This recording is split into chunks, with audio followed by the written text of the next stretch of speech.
ప్రేక్షకులకు నమస్కారం అండి. కాల్షియం డెఫిషియన్సీ ఇది చాలా ఎక్కువగా కనపడుతుంది. కాల్షియం ట్యాబ్లెట్స్ అనేవి స్త్రీలకి ముఖ్యంగా వాళ్ళు మెన్స్ట్రువల్ సైకిల్ నెల ఒకసారి వచ్చి 3 నుంచి 5 రోజులు బ్లీడింగ్ అవుతుంది కాబట్టి ఆ టైంలో వాళ్ళ మినరల్స్ అనేవి బాగా వృధా అయిపోయి స్త్రీలకి 45-50 సంవత్సరాలు వచ్చేసరికి మినరల్ డెఫిషియన్సీ అనేది వస్తుందండి. ముఖ్యంగా D3, B12, K2 అలాగే కాల్షియము ఇవి చాలా తక్కువ ఉంటున్నాయి అన్నమాట. ఈ కాల్షియం ట్యాబ్లెట్ అనేది డాక్టర్ గారు రాసి కొన్నాళ్ళు వేసుకోండి అమ్మా, ఏజ్ ఇది అయిపోయింది కదా, ఏజ్ ఫ్యాక్టర్ వల్ల కాల్షియం తగ్గుతుంది అంటే మన వాళ్ళు ఏం చేస్తారంటే మళ్ళీ డాక్టర్ గారిని అడగరు, అది సంవత్సరాల తరబడి మింగుతూనే ఉంటారు.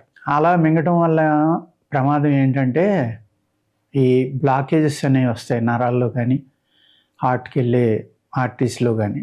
అందుచేత డాక్టర్ సలహా లేకుండా అతిగా తినవద్దు. మనం న్యాచురల్గా కాల్షియం ఏ విధంగా వాడుకోవచ్చు అంటే సున్నంలో అద్భుతంగా ఉంటుందండి. కాల్షియం చాలా మంచిదన్నమాట. అది ఈ సున్నంలో 2 రకాలు, మళ్ళీ గొల్ల సున్నము, రాతి సున్నం అంటారు. గొల్ల సున్నం అంటే మన ఆల్చిప్పలు, నత్తలు, చిన్న శంఖాలు, రౌండ్గా ఉండి ముళ్ళ శంఖాలు చిన్నవి ఉంటాయి. అవన్నీ కూడా నదుల్లో, గోదావరి, కృష్ణ ఇలాగ నదుల్లోని, సముద్ర పొడ్డున, నదీ ముఖ ద్వారాల్లోని, మురికి కాలువల్లోని దొరుకుతూ ఉంటాయి అన్నమాట. కొన్ని చోట్లయితే వందల సంవత్సరాల నుంచి ఉండిపోయిన ఒక కొల్లేరు సరస్సు అవనండి, ఇంకో సరస్సు అవనండి, చిలక సరస్సు, ఇలాంటి చోట్లయితే ఆ చుట్టుపక్కల పొలాల్లో విపరీతంగా ఉంటాయి అన్నమాట. కొన్ని పొలాలు అయితే తవ్వుతూ ఉంటే ఒక 5-6 అడుగులు వెళ్ళినాక మీకు 50% మట్టిలో 50% ఇవే వస్తాయి. ఎప్పుడో పూర్వం అన్నీ ఉండి అనమాట, అవన్నీ మట్టిలో కప్పుపడిపోయినాయి.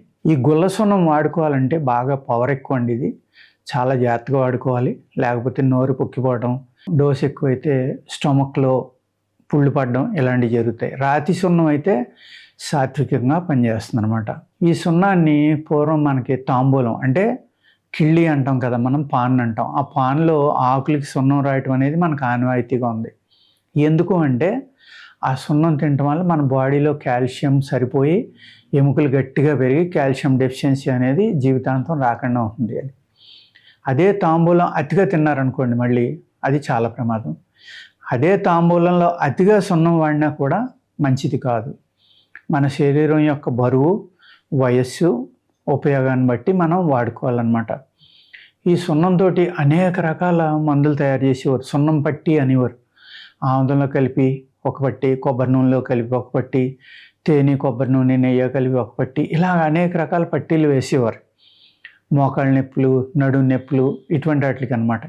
ఈ పట్టీ అనేది వేయటం వల్ల ఏమవుతుందంటే మన చర్మానికి కూడా పొరలో హోల్స్ ఉంటాయి కాబట్టి ఈ వెంట్రుకలు ఉన్న చోట చెమట గ్రంథులు ఉంటాయి. ఆ చెమట గ్రంథులు శరీరం లోపల నుంచి చెమటను బయటకు పంపుతాయి కదా, అదే గ్రంథులు ఈ సున్నాన్ని లోపలికి అబ్జర్వ్ చేసుకోవడం వల్ల ఏమవుతుంది, అక్కడ ఉన్న ఎముకలు బలపడి మీకు ఆ నొప్పి అనేది తగ్గడం జరుగుతూ ఉంటుందండి. పూర్వకాలం ఈ సున్నం డైరెక్ట్గా కూడా వాడేవారు అనమాట. గాయమైంది ముగ్గు అనేవాళ్ళు. మనం బయట ముగ్గులు పెట్టుకోవడానికి, రంగోలీ అంటారు కదా, గుమ్మాల మందు వేసుకోవడానికి ఈ బియ్యం తౌడు, ఈ సున్నం పొడి కలిపి ముగ్గుగా తయారు చేసి మనం వాడుకునేవాళ్ళం. అలాగే ఇసుకలో కలిపి కొందరు వాడతారు. ఈ ముగ్గు అనే దాంట్లో మెయిన్ ఈ లైమే ఉంటుంది.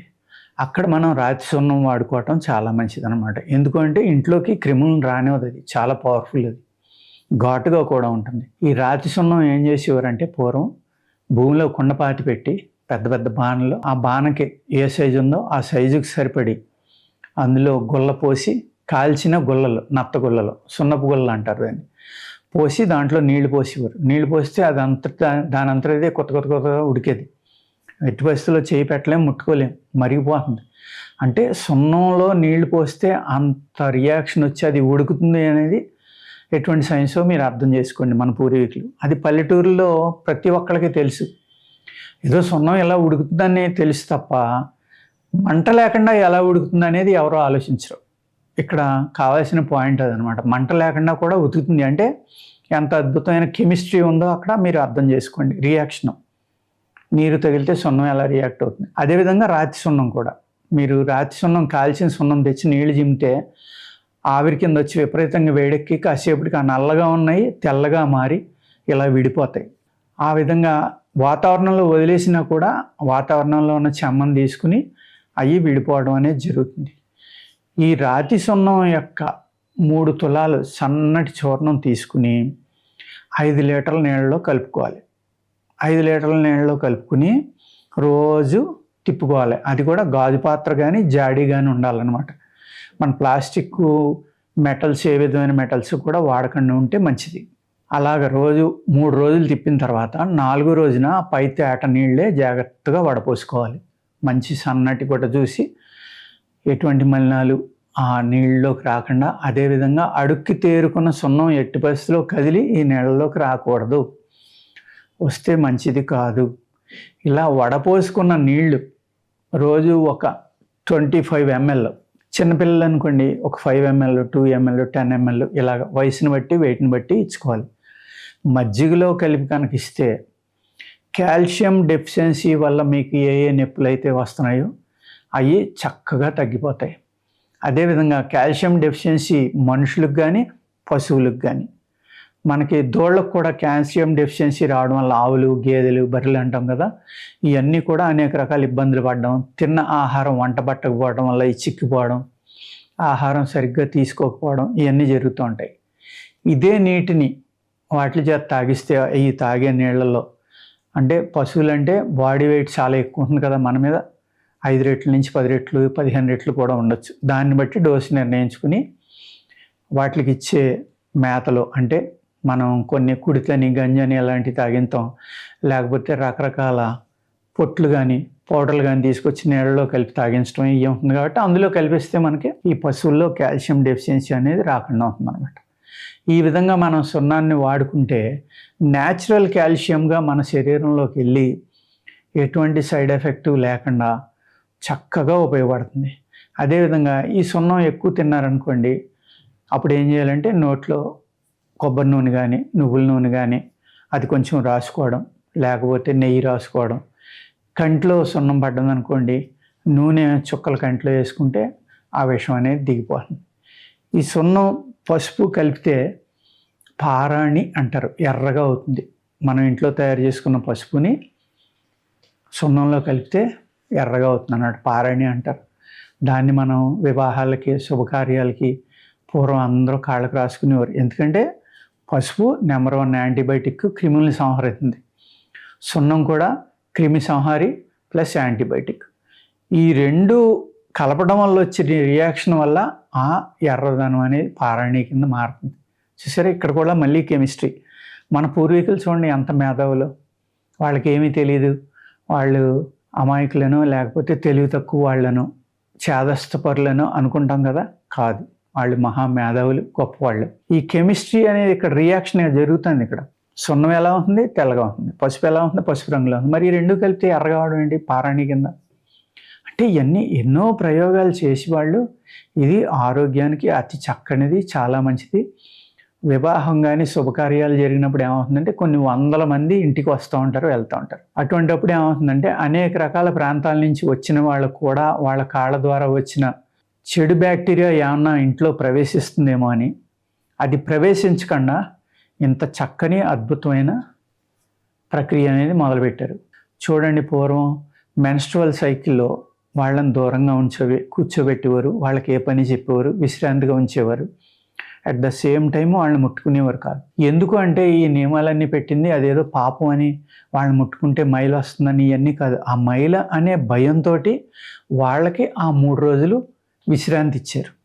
ఎప్పుడైతే 3 రోజులు వాళ్ళు విశ్రాంతిగా ఉన్నారో, ఈ మెన్స్ట్రువల్ సైకిల్ టైంలో పెయిన్ రావడం, వాళ్ళ శరీరంలోంచి బ్లీడింగ్ అవడం వల్ల, హిమోగ్లోబిన్ వేస్ట్ అవడం వల్ల నీరసం రావడం, ఇలాంటివి జరగకుండా ఉండటం కోసం ప్రోటీన్స్, మినరల్స్ బయటికి పోతాయి. కాబట్టి వాళ్ళకి విశ్రాంతిని ఇస్తే ఇమ్మీడియట్గా రికవరీ అవుతుందని వాళ్ళని ఈ 3 రోజులు సెపరేట్గా ఒక గృహం, ఒక రూమ్లో, కుదిరిన వాళ్ళు ఆ రూమ్లో కూర్చునే ఉండి ఏ పని చేయకుండా వాళ్ళకి ఫుడ్ కూడా అక్కడికే పట్టుకెళ్ళి అందించేవారు. అక్కడ ఏం చెప్పారు, మళ్ళీని మైల అనే అడ్డం పెట్టారు. వాళ్ళని ముట్టుకుంటే మైల వస్తుంది కాబట్టి స్నానం చేయాలనేవారు, అందుకు వాళ్ళని ముట్టుకోవద్దనేవారు. ఎప్పుడైతే ఈ ముట్లు గిట్లు తీసేశారో, ఈ మెన్స్ట్రువల్ సైకిల్ టైంలో కూడా వీళ్ళు పూర్తిగా వర్క్ చేయడం.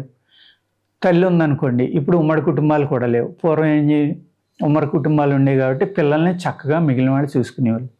ఇప్పుడు మనం సిటీలకి రావడం, ఒంటరిగా బతకడం, నా కుటుంబం నేను అనుకోవడం, ఈ ఫ్యామిలీ లైఫ్ అనే దానికి ఉమ్మడి కుటుంబానికి దూరం అయిపోవడం వల్ల, పనులు పెరిగిపోవడం వల్ల ఆ 3 రోజులు విశ్రాంతి దొరకటం లేదు. ఎప్పుడైతే ఈ 3 రోజులు విశ్రాంతి దొరకలేదో వాళ్ళకి శారీరకంగా నీరసం రావడం, శరీరంలో తట్టుకునే శక్తి అంటే రెసిస్టెన్స్ పవర్ తగ్గిపోవడం, ఈ ఎక్కువగా వర్క్ చేయడం వల్ల బ్లీడింగ్ అతిగా అవడం వల్ల haemoglobin deficiency, red blood cells తగ్గిపోవడం, ఇలాగ అనేక రకాల వ్యాధులు వస్తాయన్నమాట. ఆ టైంలో ఏం చేసేవారు, తప్పనిసరిగా ఈ వ్యాధులకి శరీరం లొంగిపోకుండా, వాతం బారిన పడకుండా శరీరం ఆరోగ్యంగా ఉండడం కోసం కాళ్ళకి పసుపు అనేది కంపల్సరిగా రాసుకొని 3 రోజుల తర్వాత స్నానం చేసేటప్పుడు కూడా మొహానికి కాళ్ళకి పసుపు రాసుకుని వేడి నీళ్ళతోటి స్నానం చేసేవారు. ఇక్కడ ఇది చేదస్తం కాదండి. ఇది చేదస్తం అనుకుంటే మనకంటే తెలివి తక్కువ వాళ్ళు ఈ భూమి మీద లేరు. దీని వెనకాల ఒక అద్భుతమైన సైన్స్ దాగి ఉంది. ఆ సైన్స్ని మనం కోల్పోవడం వల్ల ఇవాళ ఆ విశ్రాంతి అనేది లేకపోవడం వల్ల, అతిగా వర్క్ చేయడం వల్ల ఓవర్ బ్లీడింగ్లు, డిశ్చార్జీలు, నీరసాలు, నడునొప్పి, కీళ్ళ నొప్పులు, తొందరగా శరీరం కుదించుకుపోవటం. అంటే పూర్వకాలంలో హైట్ గమ్మున తగ్గేవారు కదండి. ఇప్పుడు స్త్రీలు 45 నుంచి 55 ఏళ్ళు వచ్చే లోపలనే 1-2 అంగుళాలు హైట్ తగ్గిపోతున్నారు. గమనించుకోవట్లేదు. అది ఎందుకు జరుగుతుంది అంటే ఈ మెన్స్ట్రువల్ టైంలో వృధా అయిన మినరల్స్ ప్లస్ విశ్రాంతి లేకపోవడం, అనేక రకాల మెంటల్ టెన్షను, శారీరక శ్రమ, ఇవన్నీ కలిపి మనకి శరీరాన్ని కుంగదీస్తున్నాయి అన్నమాట. దాని నుంచి బయటపడాలి అంటే ఈ సున్నపు తేట నీళ్లు, పూర్వం ఏం చేసేవారంటే ఆ కుండలో సున్నం ఉడికిపోయిన తర్వాత దాని నిండా నీళ్లు పోసేవారు. సున్నపు తేట నీళ్ళు అనేవారు. కానీ అది చాలా పవర్ఫుల్. అది డైరెక్ట్గా తీసుకోకూడదు అనమాట, చాలా ప్రమాదం. అందుకు ఏం చేయాలి అంటే నేను చెప్పిన ప్రాసెస్ ప్రకారం 5 లీటర్లో 3 తులాలు కలుపుకుని దాన్ని చక్కగా తీసుకుంటే ఎవ్వరికీ కూడా ఈ కాల్షియం డెఫిషియన్సీ రాదు. న్యాచురల్గా ఉపయోగపడుతుంది. మీకు ఎముకలు అద్భుతంగా గట్టిపడతాయి, అనేక రకాల కీళ్ళ నొప్పులు తగ్గుతాయి. దాన్ని అతిగా తీసుకుంటే మళ్ళీ మీకు ఎన్నో రకాల ఇబ్బందులు వస్తాయి కాబట్టి అతిగా తీసుకోవద్దు. పూర్వకాలం సున్నము ఆముదం కలిపి బాగా నూరి మడం సోళ్ళని ఇలాంటివి ఉంటాయి కదా, అటువంటిప్పుడు ఏం చేసేవారంటే ఆ మడం సోలకి ఆ బాగా దళసరిగా పట్టి కట్టి దాన్ని కట్టేసేవారు. కట్టేస్తే ఆటోమేటిక్గా ఆ నొప్పి 2-3 రోజుల్లో లాగేసేది. లేకపోతే గోరు చుట్లు అంటాం, గోరు చుట్టూరు పొక్కుగా వస్తుంది, వచ్చి పసపట్టి విపరీతమైన బాధ అనమాట, మామూలుగా ఉండదు, దేన్ని ముట్టుకునేది. అటువంటిప్పుడు కూడా అన్నం సున్నం కలిపి నూరి కట్టచ్చు.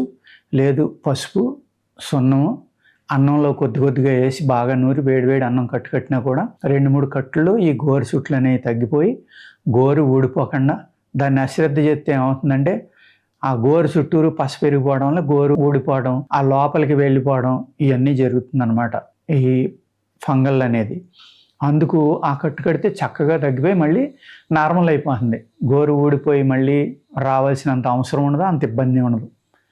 ఇలాగా సున్నంతో అనేక రకాలైన సింపుల్గా రెమెడీస్ ఉంటాయన్నమాట, ఎన్నో రకాలు ఉంటాయి. ఇంత చక్కగా మనం ఈ సున్నం అనే దాన్ని ఉపయోగించుకోవచ్చండి. ఓకేనా? నమస్కారం.